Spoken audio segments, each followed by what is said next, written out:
Salut, j'espère que vous allez bien, que vous passez une très belle journée. Aujourd'hui, je vais essayer de faire une vidéo pas trop longue, mais juste avant de commencer sur le sujet d'aujourd'hui, si jamais vous êtes intéressé par que dit la Bible par rapport à l'ésotérisme ou à la spiritualité actuelle ou au mouvement Nouvel Âge, New Age, j'ai une autre chaîne que vous pouvez aller voir. En fait, si vous allez sur le site internet officiel maintenant, partageonslaparole.org, je viens de publier depuis ma dernière vidéo sur cette chaîne-ci. J'ai publié dans la dernière semaine à peu près 2 autres vidéos sur le sujet du Theta Healing et puis sur un autre sujet, je m'en souviens plus. Fait que à vous de voir si ça vous intéresse. Mais bon, aujourd'hui, on va revenir à nos petits moutons, partager la parole, c'est ce qui m'intéresse sur cette chaîne-ci, qu'on puisse la partager ensemble. Et c'est pour ça que je vais réouvrir les commentaires.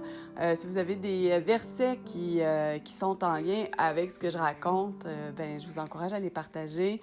Mon but dans cette chaîne-ci et dans l'autre aussi éventuellement, c'est d'encourager les gens à lire la Bible par eux-mêmes, hein? Très important. Et de petit partage aujourd'hui va aussi dans ce sens-là. Donc, on va prendre le Matthieu, le chapitre 3 à la fin, à partir de 16, et le chapitre 4 jusqu'au verset 11. Je vais lire la version de la BYM parce que je l'ai en version papier devant mes yeux. C'est plus facile pour moi. Mais je vais essayer de faire des traductions si nécessaire, s'il y en a à faire concernant les noms. Donc, je commence verset 16, chapitre 3. Et dès que Yahushua, ou Jésus en français, eut été baptisé, il sortit directement de l'eau, et voici les cieux lui furent ouverts, et il vit l'esprit d'Élohim, donc de Dieu, descendant comme une colombe et venant sur lui. Et voici qu'une voix venue des cieux dit, « Celui-ci est mon Fils bien-aimé, en qui j'ai pris plaisir. » Chapitre 4. Alors Yahushua, ou Jésus en français, fut amené par l'Esprit dans le désert pour être tenté par le diable. Et après avoir jeûné 40 jours et 40 nuits, finalement, il eut faim. Et le tentateur, donc le diable, s'étant approché, dit, « Si tu es fils d'Élohim, ordonne que ces pierres deviennent des pains. » Mais il répondit et dit, « Il est écrit, l'être humain ne vivra pas de pain seulement, mais de toute parole qui sort de la bouche d'Élohim, de Dieu en français. » Alors le diable le transporte dans la sainte ville et le met au sommet du temple. Et il lui dit, « Si tu es le fils d'Élohim, de Dieu en français, jette-toi en bas.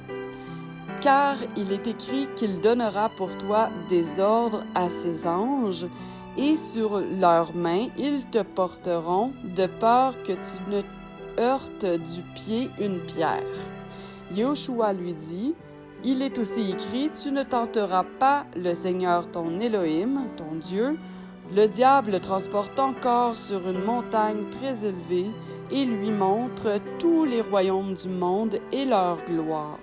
Et il lui dit, « Je te donnerai toutes ces choses si tu te prosternes et m'adores. » Alors Yahushua lui dit, « Retire-toi, Satan, car il est écrit, tu adoreras le Seigneur ton Élohim, et tu le serviras lui seul. » Alors le diable le laisse, et voici des anges s'approchèrent, et ils le servaient. Donc, voilà ce que je voulais partager aujourd'hui. En fait, ce qui m'a amené vers ce passage-là, parce que je lisais absolument autre chose ce matin, et je ne sais pas pourquoi je pensais à ce passage-là en lisant autre chose. C'était le fait que, premièrement, il y a beaucoup de mises en garde dans la Bible, particulièrement dans la Nouvelle Alliance, parce que je m'en souviens un peu plus, mais probablement aussi dans l'Ancienne Alliance, comme quoi qu'il va y avoir des faux prophètes. Hein? Et dans ce passage-ci, on voit que le diable ou Satan, hein, les deux noms sont utilisés, connaît la parole lorsqu'il dit qu'il est écrit que le Seigneur va donner des ordres à ses anges pour pas que... pour que... Je recommence. Désolée. Aujourd'hui, c'est confus, c'est pas facile. Le diable dit que Dieu a écrit dans sa parole qu'il va susciter des anges finalement pour que si j'ai soulevé en fait le Seigneur Jésus, Yahushua, afin que son pied ne heurte jamais contre une pierre. OK? Donc ça, il sait que c'est écrit. Donc, la chose, en fait, qui m'avait parlé quand je pensais à ce passage-là, c'est le fait que Satan, le diable, connaît très bien la parole. Et dans la Bible, probablement au complet, il y a beaucoup de mise en garde sur les faux prophètes. Les faux prophètes, eux aussi, connaissent bien la parole, OK? Donc, je voulais porter votre attention là-dessus. Et ils vont se servir de la parole pour la détourner, hein? Parce que Yeshua, Jésus ou Dieu lui-même en version vivante, va carrément dire « Ouais, mais il est aussi écrit, tu ne tenteras pas ton Dieu. » Hein? Donc, ça, c'est aussi important.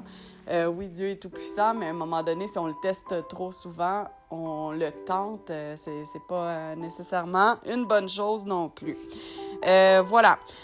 Sinon, je voulais aussi parler, parce que ça, c'est quelque chose qu'on voit beaucoup de nos jours. Possiblement que c'est dans tous les temps qu'on a vu ça. Il n'y a rien de nouveau sous le soleil, comme c'est écrit. Par rapport à la richesse, hein, on voit beaucoup l'évangile de la prospérité, des gens qui, tu sais, ah oui, tu vas être prospère, tu vas être béni, comme si la bénédiction, c'était la prospérité financière. La bénédiction, c'est d'avoir eu la grâce d'être pardonné par Dieu, puis de pouvoir faire partie du royaume des cieux. Ça, c'est ça, être béni. Puis c'est pas les richesses de ce monde qui sont la bénédiction. Et puis ici, Satan, c'est ce qu'il a utilisé aussi comme astuce pour tenter finalement Yeshua, ou Jésus en français. Il essaye de lui faire contempler toutes les richesses de ce monde, tous les peuples sur lesquels il pourrait gouverner. Mais évidemment, Jésus est Dieu, fait qu'il ne s'est pas fait avoir par Satan, c'est certain.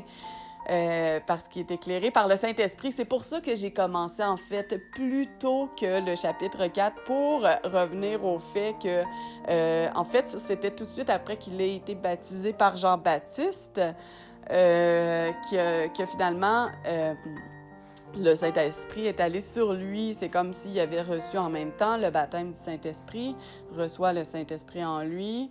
Et puis, après ça, ce qui arrive, c'est qu'il vit, qu'il doit vivre les tentations.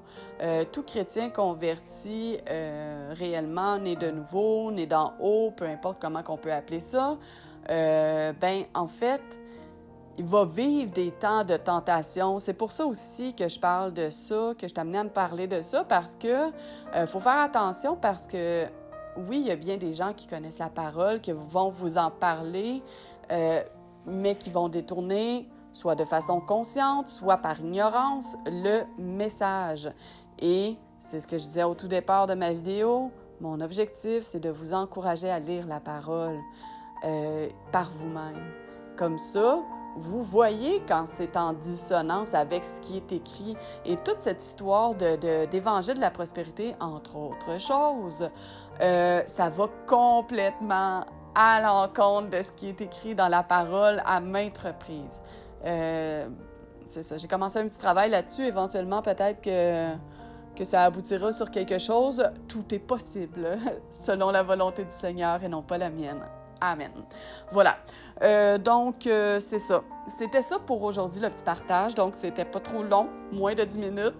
Sur ce, je vous souhaite de passer une magnifique journée. Si vous avez des passages bibliques que vous avez envie de partager, soit sur le site Internet directement, je remets en marche les commentaires sous YouTube.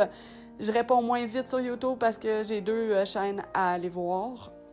Donc, pour moi, c'est moins accessible que sur le site directement. Prenez bien soin de vous, que Dieu vous éclaire en tout temps, en toutes choses, en toutes circonstances, dans votre chemin dans votre vie chrétienne au nom de Yeshua. Passez une belle journée. Bye bye!